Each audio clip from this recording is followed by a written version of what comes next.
The right window treatments change everything: your sleep, your privacy, the way every room looks and feels. At Blinds.com, we've spent 30 years making it surprisingly simple to get exactly what your home needs. We've covered over 25 million windows and have 50,000 five-star reviews to prove we deliver. Whether you DIY it or want a pro to handle everything from measure to install, we have you covered. Real design professionals, free samples, zero pressure. Right now, get up to 45% off with minimum purchase, plus get a free professional measure at Blinds.com. Rules and restrictions apply. De todas las formas de morir registradas en la Biblia, esta quizás sea la más difícil de aceptar.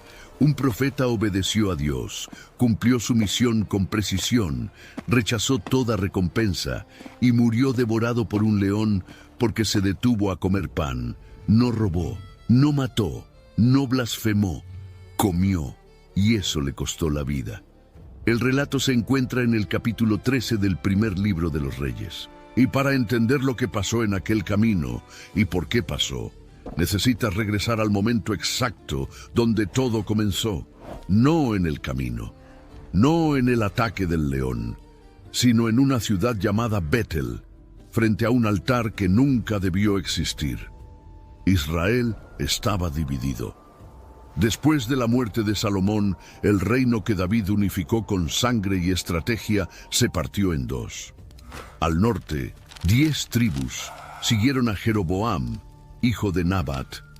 Al sur, la tribu de Judá y parte de Benjamín permanecieron con Roboam, hijo de Salomón, en Jerusalén.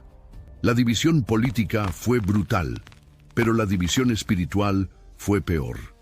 Porque cuando partes un reino por la mitad, no solo divides territorio, divides lealtad, divides adoración, y eso fue exactamente lo que Jeroboam entendió. Su problema era simple y devastador al mismo tiempo. Jerusalén quedaba en territorio del sur. El templo de Salomón, el único lugar legítimo de adoración a Dios según la tradición mosaica, estaba en Jerusalén, y 3 veces al año todo israelita devoto subía a Jerusalén para las fiestas sagradas: Pascua, Pentecostés y tabernáculos. Eran peregrinaciones masivas, familias enteras cargando ofrendas, cruzando caminos de tierra, durmiendo a la intemperie, caminando días enteros para llegar al templo. Si el pueblo del norte seguía bajando a Jerusalén a adorar, Jeroboam perdería el control. La lealtad religiosa restauraría la lealtad política, y él sabía, con la claridad fría de quien entiende el poder, que bastaría una fiesta, un sacrificio, un momento de adoración colectiva en el templo original, para que el pueblo empezara a murmurar: ¿por qué no volvemos a la casa de David? Entonces, Jeroboam tomó una decisión que cambiaría la historia espiritual de Israel para siempre. Mandó fundir 2 becerros de oro. Colocó uno en Dan, en el extremo norte de su territorio, cerca de las nacientes del río Jordán, y el otro en Betel, en el extremo sur, estratégicamente ubicado sobre la ruta que llevaba a Jerusalén. La ubicación no era casualidad. Betel quedaba a menos de 20 kilómetros de Jerusalén.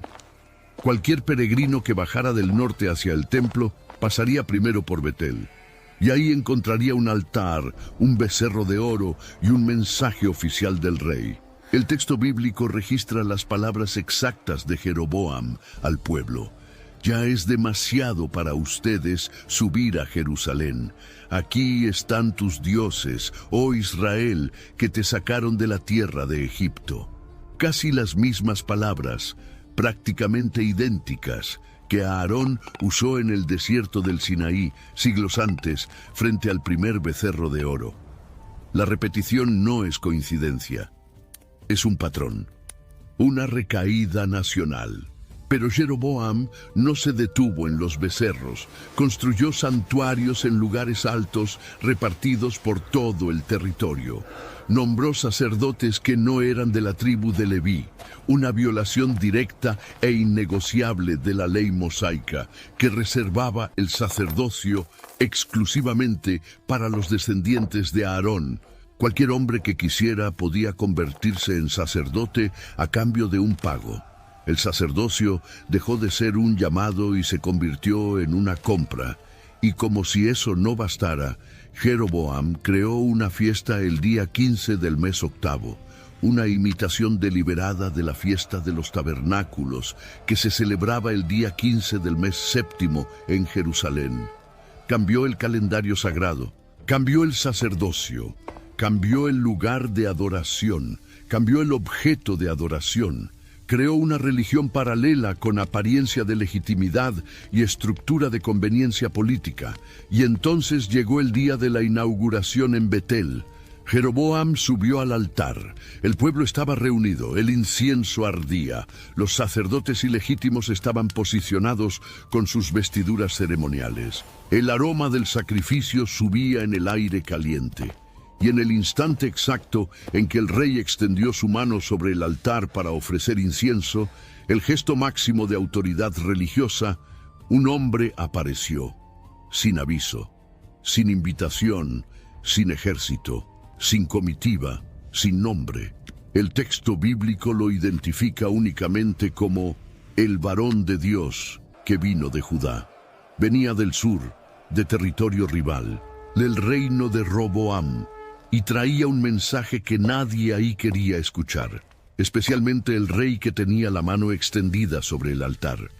No le habló a Jeroboam, no se dirigió al pueblo, no pidió permiso. Miró directamente al altar, a las piedras, y pronunció palabras que nadie en esa generación comprendería del todo. Altar, altar, así dice el Señor. He aquí que un hijo nacerá a la casa de David, llamado Josías, y sobre ti sacrificará a los sacerdotes de los lugares altos que queman incienso sobre ti, y huesos humanos serán quemados sobre ti. Don't let tax refund worries hold you back. File now with TurboTax on Intuit Credit Karma. They'll find every credit and deduction to help you get every refund dollar you deserve, or your money back. Start filing today in the Credit Karma app. Piensa en lo que acaba de decirse. No fue una advertencia genérica, no fue una amenaza vaga, fue una profecía con nombre, Josías, y con una acción específica, huesos humanos quemados sobre ese altar. Y se cumpliría 300 años después, con una precisión que desafía toda explicación racional. Jeroboam lo escuchó y reaccionó como reaccionan los reyes cuando se sienten amenazados frente a su propio pueblo. Extendió la mano hacia el profeta y gritó: ¡arréstenlo! Pero la mano que señaló al profeta se secó en ese mismo instante. Se paralizó, se endureció. Quedó suspendida en el aire, trabada, como si los tendones se hubieran convertido en piedra. Al mismo tiempo, el altar se partió en dos, con un estruendo. Las cenizas se derramaron por el suelo. La señal que el profeta había prometido como confirmación de su palabra se cumplió instantáneamente delante de cientos de testigos. El rey, que segundos antes quería apresar al varón de Dios, ahora suplicaba por ayuda. La arrogancia le duró lo que dura un gesto. Te ruego que intercedas ante el Señor tu Dios, pidió Jeroboam, para que mi mano se restaure. Fíjate en la expresión, tu Dios, no mi Dios. Incluso en la desesperación, Jeroboam mantuvo su distancia. Quería el beneficio sin el compromiso. Y el profeta oró. La mano volvió a la normalidad. Jeroboam sintió los dedos moverse de nuevo, la sangre circular, la vida regresar a ese miembro muerto. Y entonces hizo lo que haría cualquier político experimentado. Intentó comprar a quien no pudo callar. Invitó al profeta al palacio, a comer, a descansar, a recibir una recompensa, a traerlo cerca, a neutralizar con hospitalidad lo que no logró neutralizar por la fuerza. La respuesta del profeta fue directa y sin espacio para interpretación. Aunque me dieras la mitad de tu casa, no iría contigo. No comeré pan ni beberé agua en este lugar, porque así me fue mandado por palabra del Señor. No comerás pan ni beberás agua, ni volverás por el camino por donde viniste. 3 prohibiciones, claras específicas, innegociables. No comer en Betel, no beber en Betel, no regresar por el mismo camino. Cada prohibición cargaba un significado que iba mucho más allá de lo literal. En el mundo antiguo, compartir una comida con alguien era sellar una alianza. Significaba aceptar protección, hospitalidad, un vínculo. Comer el pan de Jeroboam en Betel comunicaría al pueblo que existía comunión entre el Dios de Judá y el sistema idólatra del norte. La prohibición de comer era una declaración política y espiritual. No hay mesa posible entre la palabra de Dios y la invención de Jeroboam. Ninguna, ni un vaso de agua. No regresar por el mismo camino significaba que la misión era irreversible y que el profeta no debía dejar rastro. La ruta de ida fue de confrontación. La ruta de regreso tenía que ser diferente. Una protección contra la persecución, contra una emboscada, contra cualquier intento de seguir sus pasos. La instrucción era práctica y simbólica a la vez. Y hasta este punto, el profeta había obedecido cada detalle con perfección absoluta. Resistió al rey, resistió al oro, resistió al prestigio. Salió de Betel por otro camino, exactamente como se le había indicado. Si la historia terminara aquí, este hombre sin nombre sería recordado como uno de los profetas más inquebrantables del Antiguo Testamento. Pero la historia no terminó aquí. Y lo que sucedió en las horas siguientes es lo que convierte este relato en uno de los más perturbadores de toda la Escritura. Había un viejo profeta viviendo en Betel. El texto es cuidadoso aquí. No lo llama falso profeta. No dice que era pagano. No dice que servía a los becerros de oro. Dice simplemente que era profeta y que vivía en Betel. Sus hijos habían ido a la ceremonia en el altar y presenciaron todo. La mano seca de Jeroboam, el altar partido, las cenizas en el suelo, la restauración del brazo del rey. Regresaron corriendo y le contaron cada detalle a su padre. El viejo escuchó todo, hizo preguntas, quiso saber por cuál camino se había ido el varón de Dios, y luego dio una orden que sus hijos probablemente no entendieron. Ensíllenme el burro. Y salió tras el profeta de Judá. Lo encontró sentado bajo una encina, sentado, no caminando, no corriendo, no manteniendo el paso de alguien que tiene una misión por completar. Detenido, descansando a la sombra, quizás agotado por la intensidad de la confrontación con Jeroboam, quizás con hambre. Después de todo, no había comido ni bebido desde que salió de Judá. Quizás simplemente aliviado de haber sobrevivido al momento más peligroso de su vida. El texto no explica la razón de la pausa, pero registra el hecho. Y el hecho importa, estaba vulnerable. El viejo profeta hizo la invitación: ven conmigo a mi casa y come pan. La respuesta fue inmediata y firme. El varón de Dios repitió casi palabra por palabra exactamente lo que le había dicho al rey Jeroboam. No puedo volver contigo ni entrar en tu casa. No comeré pan ni beberé agua contigo en este lugar, porque recibí una orden del Señor. No comerás pan ni beberás agua allí, ni volverás por el camino por donde fuiste. La misma negativa, la misma firmeza, la misma claridad. Y entonces el viejo profeta de Betel dijo algo que cambió el rumbo de todo. Yo también soy profeta como tú. Y un ángel me habló por palabra del Señor diciendo: hazlo volver contigo a tu casa para que coma pan y beba agua. El texto bíblico es brutal en la frase que sigue, seco, directo, sin suavizar nada, pero le mintió. 5 palabras que cargan el peso de todo lo que vendría después. El viejo profeta usó el lenguaje de la autoridad divina. Un ángel me habló por palabra del Señor, para fabricar un permiso que Dios nunca concedió. Y el varón de Dios, que había resistido al rey más poderoso del norte de Israel, cedió ante un anciano montado en un burro. volvió. Se sentó a la mesa del viejo profeta, comió pan, bebió agua, rompió las 3 prohibiciones de golpe, comió, bebió y regresó por el camino que no debía haber rehecho. Y mientras estaban sentados a la mesa, ocurrió algo que hiela la sangre de quien lee el texto con atención. La palabra del Señor vino, pero no vino al profeta de Judá, vino al viejo, al mentiroso, al engañador. Y el mensaje que salió de la boca del engañador fue dirigido al engañado.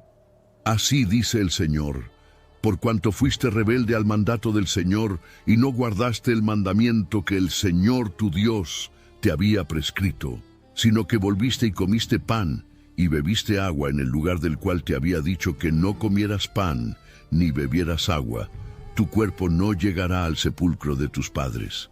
La sentencia fue pronunciada durante una comida, entre un pedazo de pan y un trago de agua, sin trueno, sin terremoto, sin fuego del cielo, solo palabras dichas por la boca de quien causó la caída. Y el profeta de Judá escuchó cada sílaba en silencio. El texto no registra ninguna reacción, ninguna defensa, ningún argumento, ninguna súplica. Escuchó y sabía que era verdad.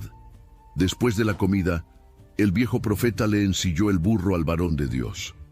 Un gesto extrañamente cortés de parte de quien acababa de entregar a un hombre a la muerte. Y el profeta de Judá partió, solo, montado en el burro, por un camino que no debería estar recorriendo. No avanzó mucho.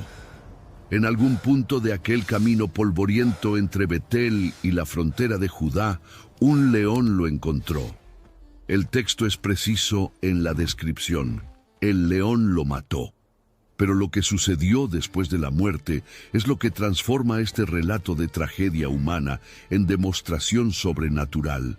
El león no devoró el cuerpo, no desgarró la carne, no arrastró el cadáver para alimentarse y no atacó al burro, que permaneció ahí, de pie, junto al cuerpo y junto al depredador. 3 elementos en el camino: un hombre muerto, un animal de carga vivo y un león inmóvil. Viajeros que pasaban por el camino vieron la escena y se quedaron paralizados, porque nada de aquello tenía sentido bajo ninguna lógica natural. Los leones no hacen eso. Los leones matan y devoran. Es instinto puro. Un león hambriento junto a un cuerpo fresco y un burro indefenso debería estar alimentándose. Pero ese león no siguió la naturaleza, siguió una instrucción. Se mantuvo de pie junto al cadáver como un centinela, custodiando, vigilando, cumpliendo una orden que ningún ser humano dio. El animal irracional obedeció con más precisión que el profeta que había recibido la palabra directamente de la boca de Dios. La noticia se esparció. Llegó a Betel. El viejo profeta escuchó lo que los viajeros describían: el cuerpo, el burro, el león, y dijo: es el varón de Dios que fue rebelde a la palabra del Señor. Ensilló su burro y fue al camino. Encontró la escena exactamente como la habían descrito: el cuerpo intacto en el suelo, el burro vivo a un lado, el león inmóvil montando guardia. El viejo desmontó, colocó el cuerpo sobre el burro, lo trajo de vuelta a Betel y sepultó al profeta de Judá en su propia tumba. Y lloró sobre él con un lamento genuino. ¡Ay, hermano mío! La reacción del viejo profeta después de la muerte revela capas que complican cualquier juicio simple sobre esta historia. Hizo duelo, honró el cuerpo, le dio al profeta de Judá una sepultura digna, en su propia tumba, no en una fosa cualquiera. Y luego dio instrucciones específicas a sus hijos, palabras que solo tienen sentido si entiendes lo que él sabía. Cuando yo muera, entiérrenme en la misma tumba donde está sepultado el varón de Dios. Pongan mis huesos junto a los huesos de él. El viejo profeta de Betel, el mismo que mintió, el mismo que fabricó un mensaje angélico, el mismo que causó la caída y la muerte del varón de Dios, Quería que sus restos descansaran junto a los restos del profeta que destruyó. Y la razón es reveladora. Creía en la profecía. Sabía que el altar de Betel sería destruido. Sabía que los huesos serían quemados y quería que los suyos estuvieran protegidos por la cercanía con los huesos del hombre cuya palabra era genuinamente de Dios. Ahora da un paso atrás y mira la arquitectura completa de esta narrativa, porque lo que el texto revela va mucho más allá de un hombre que murió por comer pan. La cuestión central nunca fue la comida, fue la jerarquía de la palabra. Cuando Dios habla directamente con alguien y da una instrucción clara, específica, sin ambigüedad, ninguna voz posterior, por más espiritual que parezca, por más acreditada que sea, por más lógica que suene, tiene la autoridad de anular lo que se dijo primero. El profeta de Judá recibió una orden directa, sin intermediarios, sin ángeles, sin sueños, palabra directa de Dios para él. Y cuando el viejo profeta apareció diciendo, un ángel me habló, estaba presentando una autoridad de segundo grado, intentando sobreescribir una autoridad de primer grado. Y el varón de Dios aceptó la sustitución. No cayó por debilidad de la carne. El hambre y la sed fueron el contexto, no la causa. Cayó por debilidad de discernimiento. Cambió una palabra que recibió directamente por una palabra que recibió indirectamente. Y ese intercambio, esa jerarquía invertida, le costó todo. El texto también expone algo sobre la vulnerabilidad de los intervalos. El profeta estaba en su punto más alto cuando confrontó a Jeroboam, rebosante de poder, inamovible en su negativa, sólido como roca ante el oro y la amenaza real.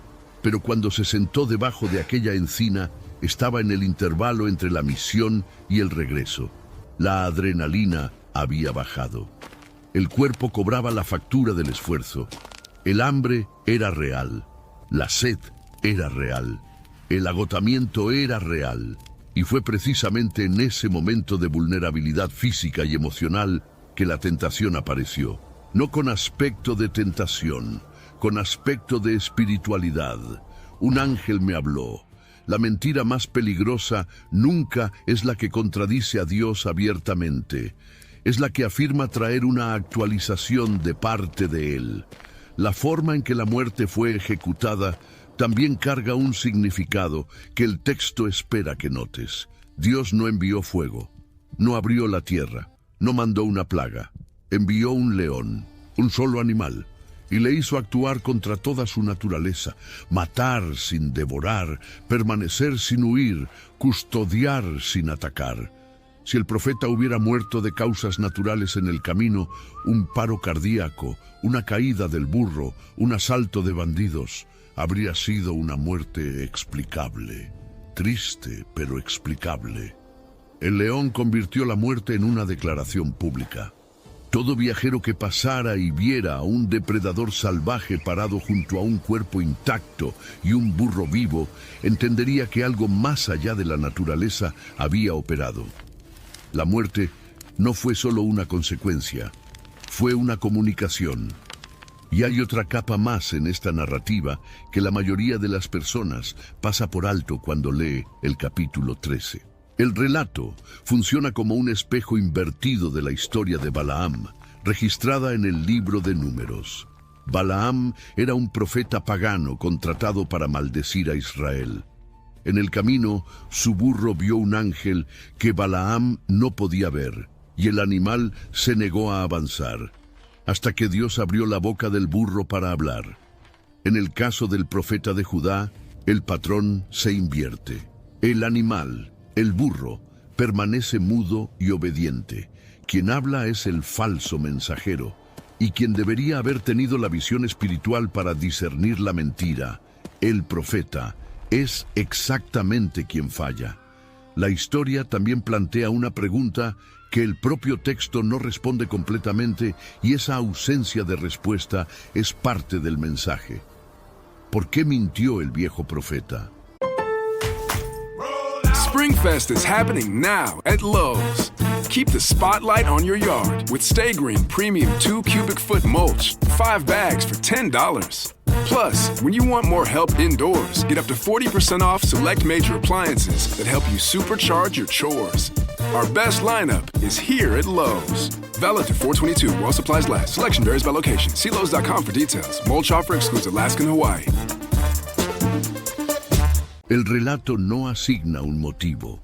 No dice que Dios le mandó poner a prueba al varón de Judá. No dice que actuó por envidia, aunque muchos estudiosos especulan con eso, que el anciano, viviendo en Betel, en el corazón del sistema corrupto de Jeroboam, vio el poder operando a través de otro profeta y quiso atraerlo. Otros sugieren que fue curiosidad teológica. Quería verificar si la obediencia del varón de Dios era realmente absoluta. Otros ven algo más perturbador. Un profeta que se había acomodado tanto al sistema idólatra a su alrededor que ya no podía distinguir entre usar el nombre de Dios con verdad y usar el nombre de Dios con conveniencia. Pero independientemente de la motivación del viejo, el juicio no cayó sobre él. Cayó sobre el profeta de Judá, y esto perturba profundamente la lógica humana de justicia. El mentiroso vivió, el engañado murió. Parece invertido, parece injusto, pero el texto opera bajo una lógica diferente. La responsabilidad es proporcional a la claridad de la instrucción recibida. El profeta de Judá tenía una orden directa. El viejo de Betel no tenía esa misma orden. La rendición de cuentas recae sobre quien recibió la palabra, no sobre quien la corrompió. Y este principio resuena a lo largo de todo el Antiguo Testamento como un patrón consistente. Adán y Eva no cometieron asesinato, comieron un fruto prohibido y perdieron el Edén. Moisés no adoró ídolos. Golpeó una roca cuando Dios le dijo que le hablara y perdió la entrada a la tierra prometida. Usa no robó el arca de la alianza, extendió la mano para evitar que se cayera del carro y murió en el acto. En cada caso, el castigo parece desproporcionado cuando se mide por la gravedad humana de la acción. Pero si lo mides por la claridad de la instrucción original, la lógica se revela. Cuanto más específica la orden, más absoluta la obediencia requerida. Y nadie en aquel camino había recibido una instrucción más clara, más directa y más específica que el profeta de Judá. El texto también preserva un detalle teológico que muchos lectores pasan por alto. El profeta de Judá perdió la vida, pero no perdió la profecía. La palabra que pronunció contra el altar de Betel no fue invalidada por su desobediencia. Siguió activa, siguió siendo verdadera. Siguió moviéndose silenciosamente a través de la historia durante 300 años, hasta encontrar el momento exacto de su cumplimiento. Dios no retiró la autoridad del mensaje, retiró la protección del mensajero. Y la distinción es teológicamente crucial. La validez de la palabra divina no depende de la perfección de quien la lleva. La misión se cumplió. La desobediencia fue castigada, y las dos realidades coexistieron sin contradicción. 300 años pasaron. Generaciones enteras nacieron, vivieron y murieron sin conocer el nombre del profeta que había hablado contra Betel. El reino del norte fue conquistado por Asiria en el año 722 a.C. Las 10 tribus fueron dispersadas. Betel pasó por manos extranjeras, pero el altar permaneció, y la palabra también, hasta que un joven rey de Judá llamado Josías, exactamente el nombre pronunciado por el profeta de Judá 300 años antes, lanzó una reforma religiosa sin precedentes en la historia de Israel.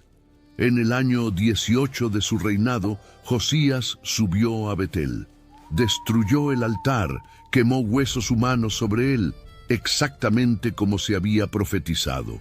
Y cuando sus hombres encontraron una tumba marcada en una ladera cercana, Josías preguntó: ¿De quién es esa sepultura? Le respondieron: Es la tumba del varón de Dios que vino de Judá y proclamó estas cosas que tú has hecho contra este altar de Betel. Y Josías ordenó: déjenlo en paz, que nadie toque sus huesos. Y los huesos del viejo profeta de Betel, enterrados junto a él, también fueron preservados, protegidos por la cercanía con el hombre cuya palabra resultó verdadera. La profecía pronunciada aquel día frente a Jeroboam, con nombre, acción y detalle, se cumplió 3 siglos después, con una precisión que el texto registra sin aspavientos, como si simplemente estuviera anotando lo obvio. El altar fue destruido, los huesos fueron quemados. Josías hizo exactamente lo que se había dicho antes de que naciera siquiera su tatarabuelo. Él nunca recibió un nombre en el texto bíblico. No se le llama Isaías, Elías ni Eliseo. Es simplemente el varón de Dios que vino de Judá. Y sin embargo, su historia ocupa un capítulo entero del primer libro de los Reyes. Su profecía se cumplió con precisión quirúrgica 300 años después. Su tumba fue la única preservada cuando Josías destruyó todos los altares paganos de Betel. Un profeta sin nombre dejó una huella más duradera que reyes que tuvieron palacios, ejércitos y coronas. Tal vez porque lo que define a alguien no es el nombre que lleva, sino la palabra que entrega. Y la palabra de él, cada sílaba, cada detalle, sobrevivió a imperios. El hombre cayó, la palabra quedó de pie.